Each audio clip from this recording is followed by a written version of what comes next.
идеяларым жетпей жатыр. Бірақ түсіргім келіп жатыр. Вот. Кішкене ауырып қалғаным бар, жөтеліп, сосын даусым кішкене біртүрлі болып бастап жатқаны бар. Сосын менің кейбір видеода дауыстарым, андай сөздерім анық естілмейді. Кейбір сөздерім түсініксіз. Ол камераның, микрофонның качествосы.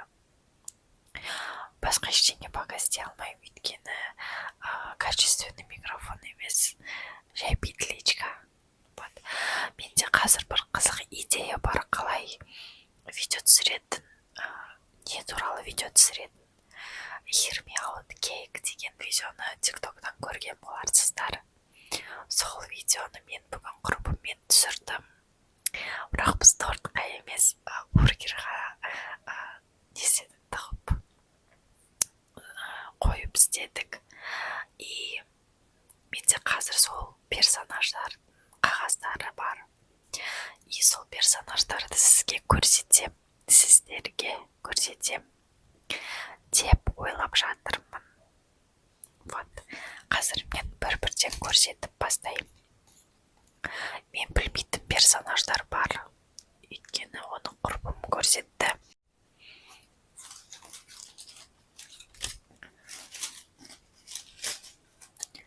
Осынша 20-ның бәрін көрсетіп үлгерем, білмеймін, бірақ мүмкін үлгерем. Ал ендеше бірінші персонаждан бастайық. Мультиктан бастайын ба? Білмеймін. Мен сосын ондай маған кімнің тіркеліп жатқанын білмеймін да. Бірақ маған қатты қызық, кім маған тіркеліп жатқаны. Сол үшін деген ғой, маған сол қызық. Мультиктан 3 ақтал екен ғой. 4 тал. Мультиктан менде Чип и Дейл деген мультикті көрген болсаңыздар, осындай персонаж бар. Сүйкімді, маған ұнайды. Бұл менің таңдауым, менің көрсеткен персонажым осындай.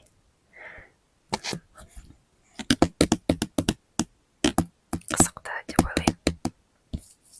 Маған ұнайды сөйлеген, ақылды ма, сондай кішкене сондай еді. Мультикта енді сондай еді. Сосын келесі персонажды құрбым көрсетті. Ол мынандай. Друзья ангелов. Солай ғой деп ұмытып қалдым. Сол жердегі персонаж. Мен бұл мультикті көрген, бірақ көп көрмеген. Бір-екі рет тоже қызық. Бірақ мен есімде жоқ. Сосын Элвин и Бурундукидағы біздің Бурундук Элвин ұнайды маған. Бір кезде ақылды, бір кезде ақылы жоқ сияқты ма, сондай. Бірақ қызық, әдемі дегенде харизматичный, сондай персонаж. И мультиктан Винкс деген мультиктағы Лейла деген персонаж. Мен таңдаған, мен көрсеткен персонаж. Фокусировка сонша емес болып тұр. Көріп тұрсам, әдемі. Өте әдемі қыз. Келесі сосын қызықты заттар. Ол мен құрбымның көрсеткені мынандай сок гранатовый. Ол қазір осы сокты ғана ішіп жүр екен, сол үшін оған қатты ұнайды. Мен бірақ ол соктың дәмін көрмедім. Келесі ол мынау лапша. Менің таңдауым, маған қатты ұнайды. Күнде жей бергім келеді, бірақ күнде жемеймін. Өйткені маған үйімдегілер ұрсады, ашты қылып неғып жей бересің, асқазаныңды құртасың деп. Сол үшін мен мындай аптасына 1-2 рет жеймін оны, бірақ соңғы рет 2 ай бұрын жедім, чтобы ауырып қалмас үшін. Келесі ол софт озвучка. Дорама көрсеңіздер, мүмкін корейский сериалдар көрсеңіздер, білетіндеріңіз болу керек. Softbox деген күшті, маған ұнайды. Озвучивали Принц Лимон и Огонь. И Пиндодо. Бұл мен құрбымның көрсеткен. Өйткені ол фанаты, и ол всегда содан заказ береді. Қатты жақсы көреді сондай заказ бергенді. Распаковка сондай түсіргенді. Распаковка түсіруге идея бар, бірақ қаражат жоқ. Келесі персонаж қазақстандық. Бұны маған құрбым көрсетті. Білмеймін, бірақ мен ол персонажды көрсетеді деп ойлаған жоқпын. Сол үшін Марат Оралгазин, сәлем. Сізге сәлем. Қызық, оған ұнайды екен. Жақсы жүргізуші дейді. Сосын мынандай персонаж. Бұл дораманікі учитель Ким, доктор романтик деген. Сол жердегі учитель Ким осы кісі главный герой практически. Күшті кісі, күшті дорама. Хирургтар туралы, больница, сол туралы қызық дорама. Мынау персонаж. Бұл F4. Мальчики краше цветов. Сол жердегі чемпионның невестасы деп айтты, бірақ мен оны білген жоқпын. Ұмытып қалдым. Мүмкін білген шығар, бірақ ұмытып қалдым. Ол осы қыз екен. Бұл қызық тоже. И тағы да дорамадан келетін болсақ, мынау персонаж маған ұнайды. Сивсигімді. Дорама романтичный. Скрытая любовь деген дорама. Қазақшалары просто оның жоқты, поэтому мен білмеймін қазақшасын. Бірақ қазақша айтатын едім, егер білсем. Сол жердегі главный героиняның басты рөлдегі қыздың жігіті болады. Бірақ басында ол басты рөлдегі қыздың ағасының досы болған. Вот. И ол қыз қатты жақсы көрген бұл баланы кішкентай кезінен бастап. Қызық. Арасы 5-ақ жас қой деймін. Дорама бойынша. Келесі мына персонаж. Бұл истинная красота Иисусын полицейская академия деген ба, сондайда дорамада ойнаған. Главный персонаж емес, басты рөлдегі қыз емес, бірақ тоже күшті ойнайды. Маған ұнайды, әдемі. Сосын мына қыз. Бұл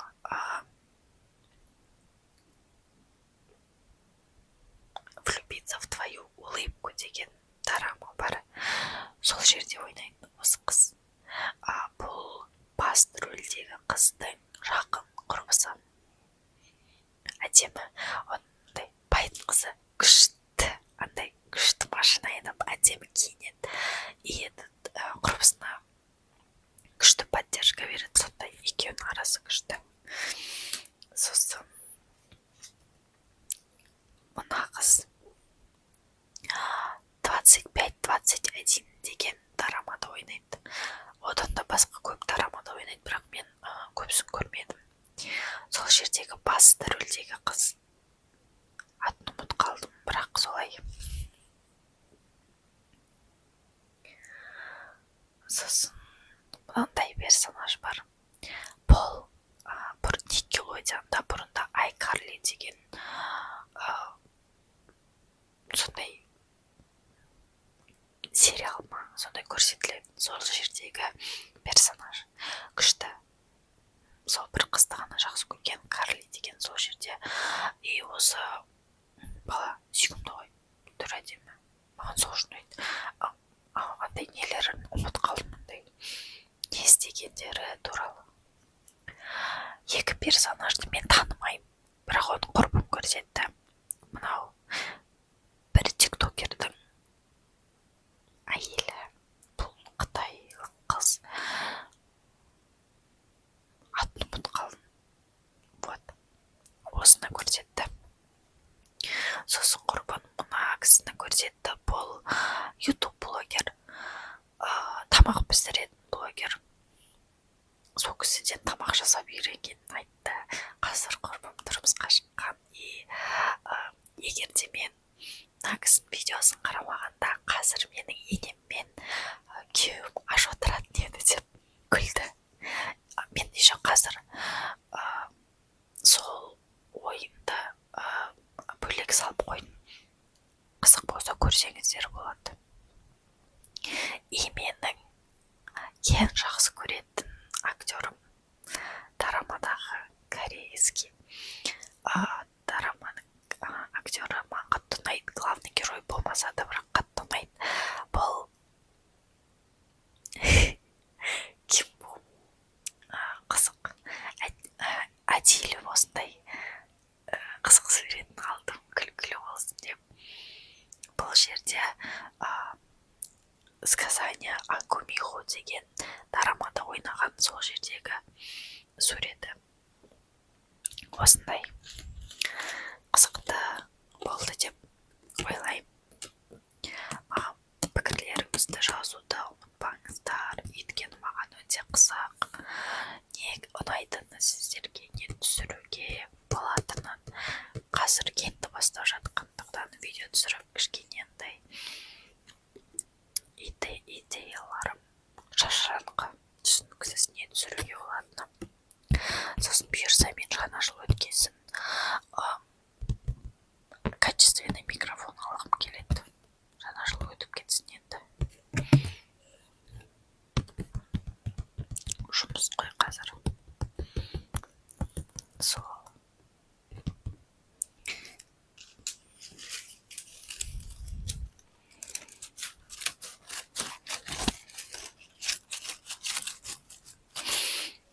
Артыма гирляндалы қойдым.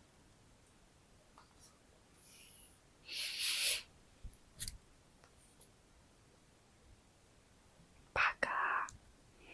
Көріскенше.